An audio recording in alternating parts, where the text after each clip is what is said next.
Steam power plant, जहां पर पहले पानी को गर्म करके स्टीम बनाई जाती है और फिर स्टीम से जनरेटर को घुमाया जाता है और पूरे वर्ल्ड में highest electricity steam power plant से ही जनरेट होती है। लेकिन ऐसा किया क्यों जाता है? डायरेक्ट पानी से ही जनरेटर घुमा दे तो कैसा रहेगा? पानी को स्टीम बनाने के लिए कोई फ्यूल की जरूरत नहीं पड़ेगी और डायरेक्ट यदि पानी से इलेक्ट्रिसिटी बनेगी तो वह एकदम रिन्यूएबल सोर्स होगा इलेक्ट्रिसिटी का, कोई पोल्यूशन नहीं होगा। डैम के चैनल को जब ओपन किया जाता है तो कितना हाई प्रेशर के साथ में पानी रिलीज होता है। अब इस हाई प्रेशर के पानी के पास में इतनी ज्यादा हाई एनर्जी होती है कि ये कितनी ही इलेक्ट्रिसिटी जनरेट कर सकता है। अब पानी को तो कुछ फर्क पड़ने वाला है नहीं, आप उसे चाहे इलेक्ट्रिसिटी जनरेट करो या नदी नालों में बहा दो।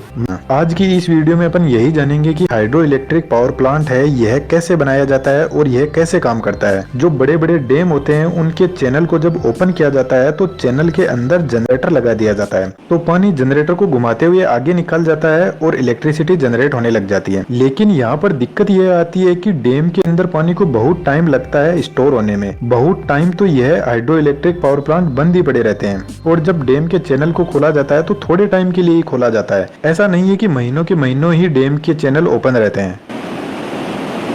लेकिन हाइड्रो इलेक्ट्रिक पावर प्लांट को इसके अलावा भी उन जगहों पर सेट किया जाता है जहां पर पहाड़ी एरिया होता है, जहां पर बर्फ गिरती हो, या अपन ऐसा कह सकते हैं कि कोई भी नदी जहां से स्टार्ट होती है वहां पर इन पावर प्लांट को सेट किया जाता है। जैसे शिमला उत्तराखंड, यहाँ से नदियां निकलती है तो जब पानी पहाड़ों से नीचे आता है तो रास्ते के बीच में डैम बनाकर पानी को रोक लिया जाता है और इस डैम के पानी से जनरेटर घुमाकर इलेक्ट्रिसिटी जनरेट की जाती है। वीडियो के बीच में मैं आपसे एक क्वेश्चन पूछूंगा, यार वीडियो को लाइक और चैनल को सब्सक्राइब जरूर कर ही देना। अब इस डायग्राम को देखो, जैसे पहाड़ी के ऊपर यह डैम बना दिया जाता है और डैम के कुछ नीचे पावर हाउस बनाया जाता है जहां पर जनरेटर रखा जाता है। डैम और जनरेटर के बीच में एक पाइप लगा रहता है जिसको प्रेशर टनल या पेन स्टॉक बोलते हैं। ऊपर की तरफ यदि आप देखोगे तो यहाँ पर एक सर्ज टैंक लगा है और सर्ज टैंक के आगे लगा है वाल हाउस। वाल हाउस से पानी कंट्रोल किया जाता है। जब इलेक्ट्रिसिटी जनरेट करनी होती है तो वाल को ओपन कर दिया जाता है और पानी जाता है हाई प्रेशर और हाई स्पीड के साथ में टरबाइन की ब्लेड पर।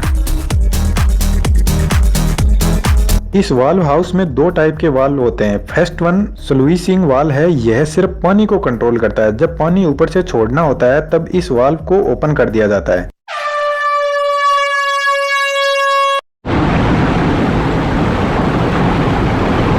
सेकंड नंबर पर है ऑटोमेटिक आइसोलेटिंग वाल्व। इसका वैसे कोई डायरेक्ट यूज नहीं होता है, लेकिन जब कोई इमरजेंसी कंडीशन होती है तब इस वाल्व का यूज किया जाता है। जैसे यदि कोई फॉल्ट आ जाता है तो सर्किट ब्रेकर सर्किट को ओपन कर देगा और जनरेटर का पूरा लोड हट जाएगा। तो इस केस में क्या होगा कि जनरेटर की स्पीड बहुत ज्यादा हाई हो जाएगी और जनरेटर के स्टेबल होने के पूरे चांस होते हैं। तो यह ऑटोमेटिक आइसोलेटिंग वाल्व जल्दी से पानी को रोक देगा ताकि जनरेटर को कोई नुकसान ना हो, क्योंकि इस पावर प्लांट में जनरेटर एक कॉस्टली इक्विपमेंट है। इसके बाद वाल्व हाउस के आगे लगा रहता है पेन स्टॉक पाइप, जो ऊपर से डैम और जनरेटर के टरबाइन के बीच में कनेक्शन बना के रखता है और टरबाइन ब्लेड को हाई प्रेशर वाटर सप्लाई देता है। यह पेन स्टॉक पाइप स्टील का होता है जिसका डायमीटर जो जनरेटर होता है उसके अकॉर्डिंग सेट किया जाता है। पेन स्टॉक पाइप के आगे लगा रहता है टरबाइन और यह फ्रेंसिस टरबाइन होता है और इस टरबाइन के ऊपर जनरेटर लगा रहता है। यह फ्रेंसिस टरबाइन कुछ इस टाइप के होते हैं कि इसमें इधर से पानी आता है और टरबाइन को घुमाकर इधर आगे निकल जाता है नीचे की तरफ, और टरबाइन को घुमाकर जो आगे पानी निकलता है वह नदियों में चला जाता है। इस डायग्राम में आप ऊपर की तरफ देखो, यहाँ पर एक सर्ज टैंक लगा है। यह भी ये पेन स्टॉक पाइप है, इसकी सिक्योरिटी के लिए लगा रहता है ताकि यह पेन स्टॉक पाइप कहीं से फट ना जाए।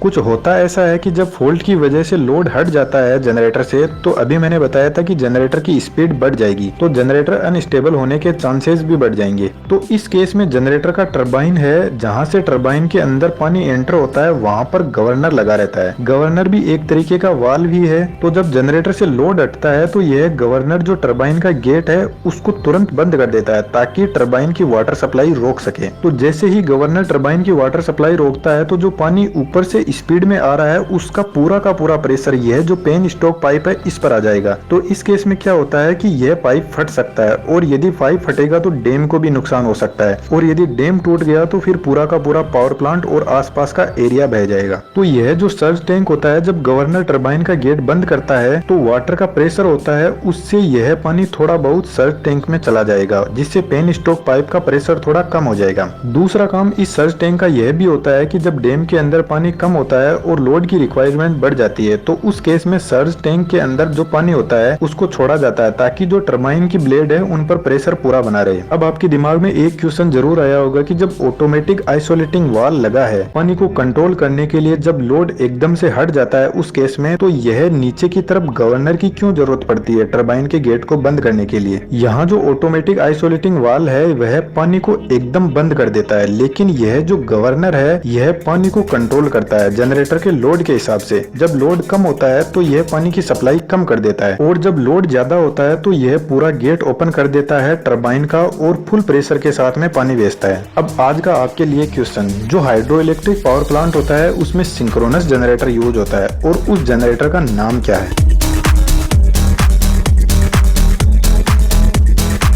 वीडियो में थोड़ा आगे बढ़ते हैं। जो हाइड्रो इलेक्ट्रिक पावर प्लांट होता है उसको हमेशा पीक लोड पर ही काम में लिया जाता है। पीक लोड का मतलब होता है जब लोड की डिमांड बहुत ज्यादा बढ़ जाती है, तो हमारे जो थर्मल पावर स्टेशन पे जो जनरेटर लगा है वह रिक्वायरमेंट को पूरी नहीं कर पाता है, तो इस हाइड्रो इलेक्ट्रिक पावर प्लांट को ऑन किया जाता है। और यह power plant thermal power station की तरह 24 घंटे नहीं चलता है, इसको थोड़ी देर के लिए ही ऑन किया जाता है। अब यह जो हाइड्रो इलेक्ट्रिक पावर प्लांट है ना, इसमें क्या होता है कि पानी आगे चला जाता है नदियों में, लेकिन एक और प्लांट होता है सेम टू सेम ऐसा ही होता है, लेकिन उसमें फर्क यह होता है कि यह जो पानी आगे जा रहा है ना, इसको एक और डैम बनाकर रोक लिया जाता है नीचे की तरफ, जब यह पानी जनरेटर से आगे की तरफ निकलता है तो। और जब पीक लोड की डिमांड कम हो जाती है तो इस जनरेटर को मोटर की तरह यूज करके पानी को वापस ऊपर चढ़ा दिया जाता है। और इस टाइप का जो प्लांट होता है उसको बोलते हैं पंप स्टोरेज प्लांट। यह जो पंप स्टोरेज प्लांट है ना, यह उन एरिया में काम में लिया जाता है जहाँ पर पानी कम होता है। जो हाइड्रो इलेक्ट्रिक पावर प्लांट है इसकी कॉस्ट है वह थर्मल पावर प्लांट से भी ज्यादा होती है, क्योंकि इसमें जो डैम बनाया जाता है उसमें बहुत ज्यादा खर्च आता है। दूसरा, यह जो पावर प्लांट होता है इसकी लोकेशन ग्रिड के आसपास में नहीं होती है, तो ग्रिड से इसको जोड़ने के लिए लॉन्ग ट्रांसमिशन लाइन लगानी पड़ती है, तो इसका भी एक अलग से खर्च आता है। लेकिन यह पावर प्लांट एकदम इन्वायरमेंट फ्रेंडली है, बिल्कुल भी पोल्यूशन क्रिएट नहीं करता है, और जितने भी पावर प्लांट है उनमें से सबसे ज्यादा एफिशिएंसी इसी पावर प्लांट की है। 60 से 85% तक एफिशिएंसी होती है हाइड्रो इलेक्ट्रिक पावर प्लांट की। तो इस टाइप के जो बड़े बड़े डैम होते हैं